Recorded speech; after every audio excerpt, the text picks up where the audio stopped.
Je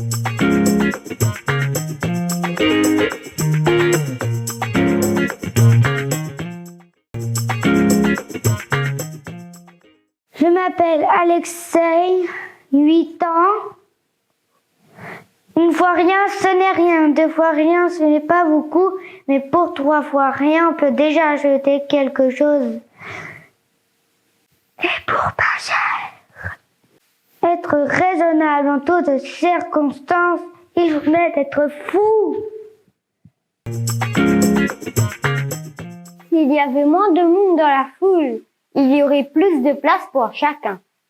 On dit d'un accusé qu'il est cuit quand son avocat n'est pas cru.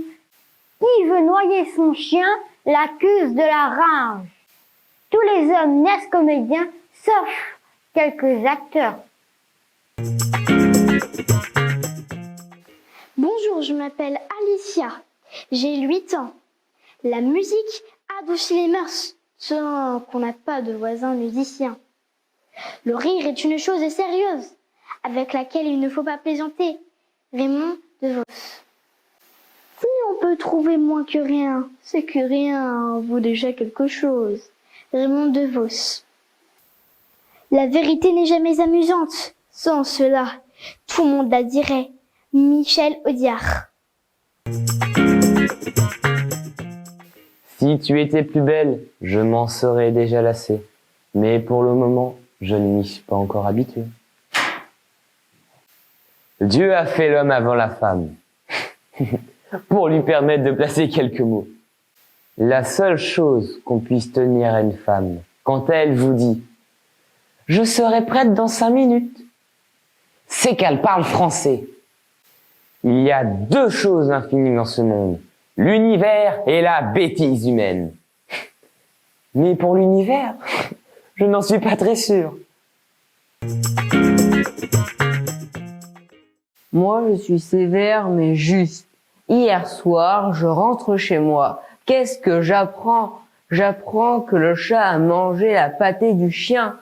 Ah, mon ami, j'ai mis le chat dehors. Là-dessus, qu'est-ce que j'apprends? J'apprends que le chien a mangé la côtelette de ma femme.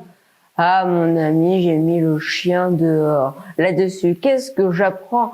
J'apprends que ma femme a mangé mon beefsteak. Ah, mon ami, j'ai mis ma femme dehors. Là-dessus, qu'est-ce que je découvre? Que le lait que j'avais bu ce matin était celui du chat. Ah, mon ami, j'ai fait rentrer tout le monde et puis je suis sortie. Sévère mais juste. Bonjour, je m'appelle Maïli et j'ai 9 ans. Le mot long est plus court que le mot court. C'est curieux, non? Lorsqu'un chêne sent le sapin, il sait que sa dernière heure est arrivée. Au théâtre, personne n'obtient rien de ce qu'il veut. Ni des acteurs, ni du décorateur, ni du public, et ni de soi-même. Et cela peut finir par de l'enthousiasme. Le cancre, il dit non avec la tête, mais il dit oui avec le cœur. Il dit oui à ce qu'il aime, mais il dit non au professeur. Il est debout, on le questionne, et soudain, tous les problèmes sont posés. Soudain, le fou rire le prend. Et il oublie tout. Les chiffres et les lettres, les dates et les phrases et les pièges.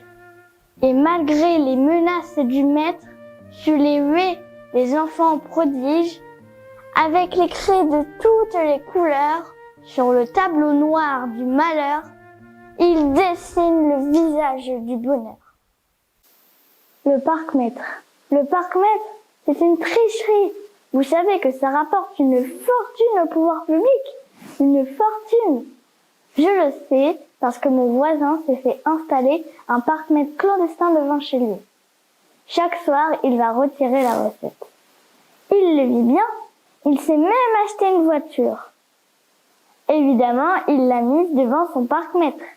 Depuis, il ne fait plus un sou. Mais ça, c'est de sa faute.